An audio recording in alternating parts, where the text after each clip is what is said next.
कि अगर आपको वो चीज़ें मिलती हैं, तो वो हम खरीद रहे हैं और उसकी रिक्वायरमेंट हमें है, हालाँकि वो रेयर नहीं है, लेकिन काफ़ी टाइम से हमें नहीं मिल रही हैं।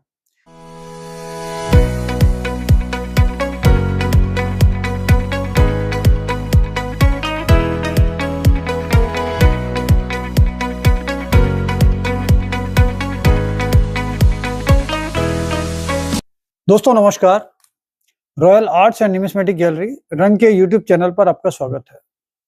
दोस्तों जैसा हमने आपको पिछले एपिसोड्स में बताया था कि कुछ एग्जीबिशंस ऐसी होती हैं कि जिसमें यूट्यूब के थ्रू जो भी लोग आते हैं उनके लिए नॉर्मली परमिशंस नहीं होती। तो हमने ये कोशिश की है शुरू से ही और अब भी हम कोशिश कर रहे हैं कि जितने भी लोग हमारा यूट्यूब चैनल देखते हैं, उनको प्रॉपर इन्फॉर्मेशन हो जाए कि वो अगर एग्जीबिशन में जाते हैं तो वो उस काउंटिंग में ना आए कि जो यूट्यूबर की काउंटिंग में आते हैं। भाई ये यूट्यूब से आए हैं और ये इंदिरा गांधी का सिक्का या वैष्णो देवी का सिक्का या 786 वाले नोट या ऐसी कोई चीज ला रहे हैं। और दोस्तों सबसे बड़ी बात ये है कि मुझे अभी काफी सब्सक्राइबर हमारे जो हमारा यूट्यूब देखते थे, इसी बॉम्बे एग्जीबिशन में मिले थे। तो उनका भी एक ही क्वेश्चन था कि आपने अभी यूट्यूब पे बताया नहीं कि बॉम्बे में एग्जीबिशन होने वाली है। और हमें तो एक्सपेक्टेशन थी कि भाई आप हर बार आते हो पिछले 15 साल से, तो इस बार भी आप आ रहे हो। तो काफ़ी लोगों से मैं मिला और बहुत अच्छा लगा कि काफ़ी सारे लोगों ने हमारा यूट्यूब देखने के बाद उसके हिसाब से कलेक्शन को अलग-अलग किया। उस हिसाब से ही जब उन्होंने मेरे से बताया कि भई ये वाला कॉइन आपने इतने का बताया है, तो आप किस हिसाब से ले रहे हो? तो ये क्वेश्चनिंग भी हमें बहुत अच्छी लगती है। सबसे पहले तो ये रियलाइज़ होता है कि जो हमने आप सबको यूट्यूब पे बताया है, उस चीज़ के बारे में आपने इंटरेस्ट लिया और उसको समझ के आपने जब हमारे से ही सामने वाला क्वेश्चन करता है ना कि भई हमने ये यूट्यूब पर आपको बताया है या आपने हमें बताया, तो हमें महसूस होता है कि भई हम कुछ जो कुछ भी काम कर रहे हैं, वो आप लोगों तक पहुँच रहा है। और कुछ कलेक्टर तो ऐसे थे और कुछ सीनियर सिटीज़न्स ऐसे थे कि जो अपना कलेक्शन लाए थे, जिनको सेल नहीं करना था, उसके बाद भी उनको उसकी वैल्यूएशन लगवानी थी और हमने उनकी वैल्यूएशन भी लगवाई थी। एक तो बहुत ही ओल्ड लेडी थी, जिनका कलेक्शन अच्छा था, तो वो लेकर आए थे, तो वहाँ थोड़ा-सा टाइम की प्रॉब्लम होती है। फिर भी हमने उनको कहा था कि भई ये चीज़ें रेयर हैं, तो उन्होंने पहले से ही बोल दिया कि भई ये तो चीज़ें आपने रेयर बताई हुई हैं, इनको अरेंज किस तरीके से करना है। तो इसका कलेक्शन कैसे-कैसे करना है, क्योंकि उनको उस चीज़ों को बेचने का कोई इंटरेस्ट नहीं था।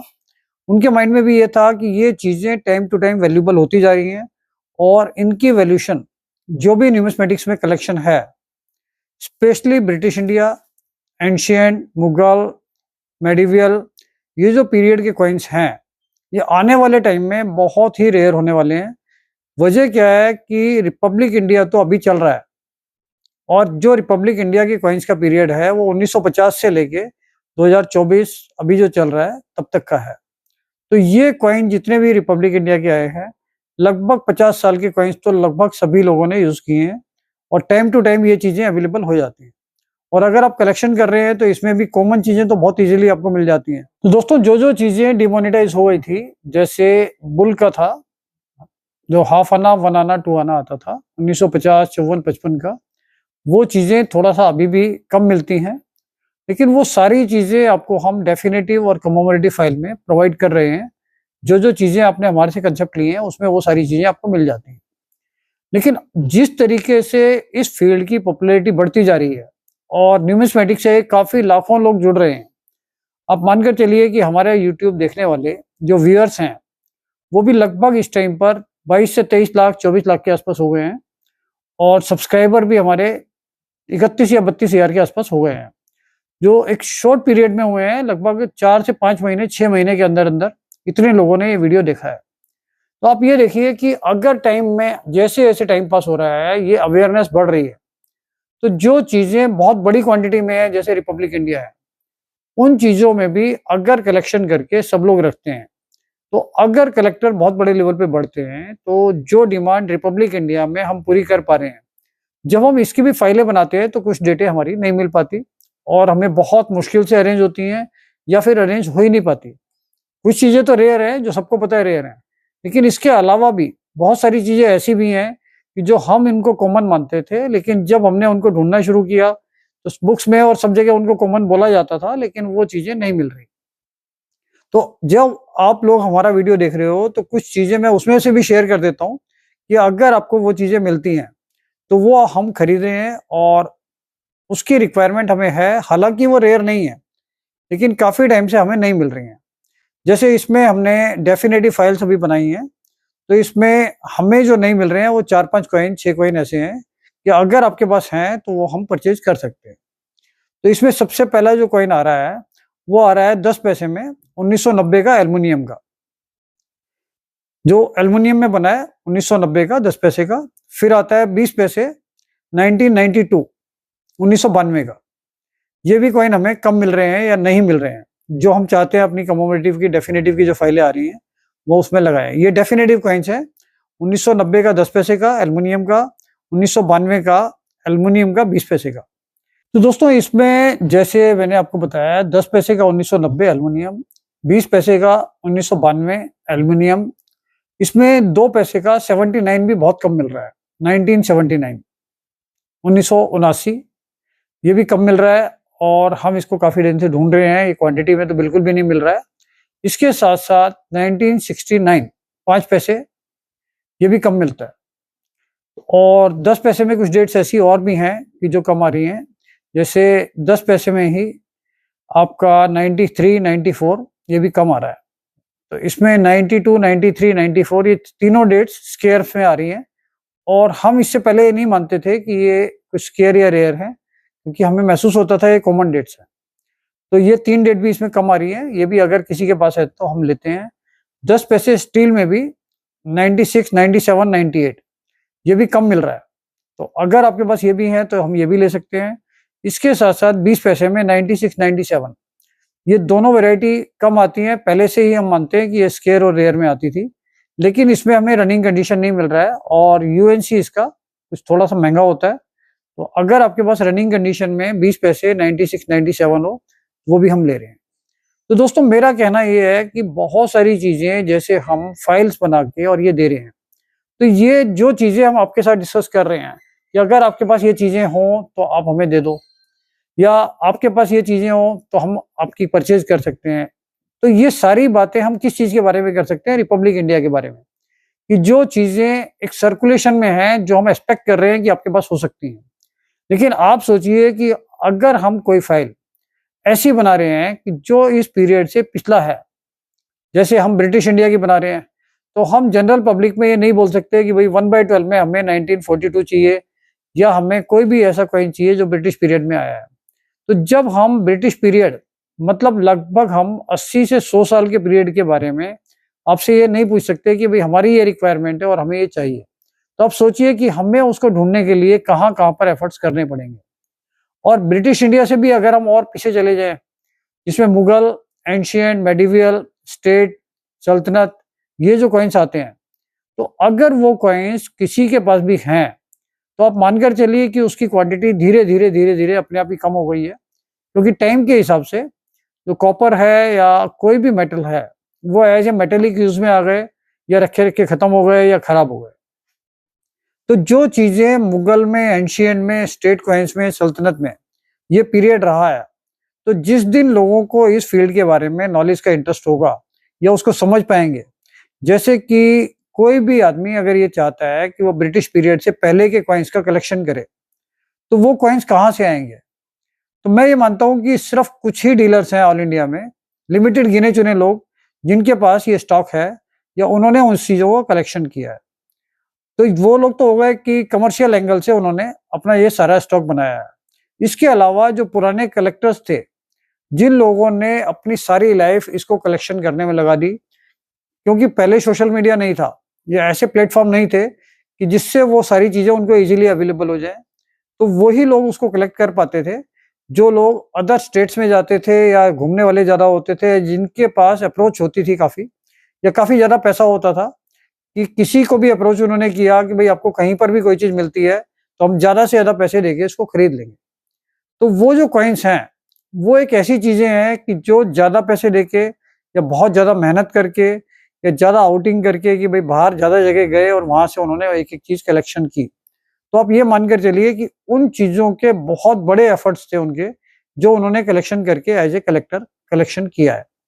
तो उसमें कुछ लोग ऐसे भी हैं जिन्होंने कॉपर का ही किया है, कुछ लोग ऐसे हैं जिसमें सिल्वर और कॉपर दोनों का किया है, और कुछ बहुत अच्छे जिनकी कैपेसिटी थी इन्वेस्ट करने की, उन्होंने सिल्वर, कॉपर और गोल्ड उनमें भी कलेक्शन किया है। और आप ये मानकर चलिए कि गोल्ड के एंशियंट कॉइन, मुगल कॉइन, ये चीजें कुछ चीजों को छोड़ के बहुत महंगे होते हैं। इसमें सिर्फ कुछ कॉइन ही ऐसे हैं जो कॉमन एम्परर हैं मुगल में, जो सिल्वर से कुछ वैल्यू ऊपर होती है, या कुछ स्टेट कॉइन ऐसे होते हैं जिसकी वैल्यू कम होती है। अदरवाइज गोल्ड के मैक्सिमम कॉइन्स काफी ज्यादा वैल्यूबल हैं और कम मिलते हैं, तो उनकी वैल्यू काफी ज्यादा होती है।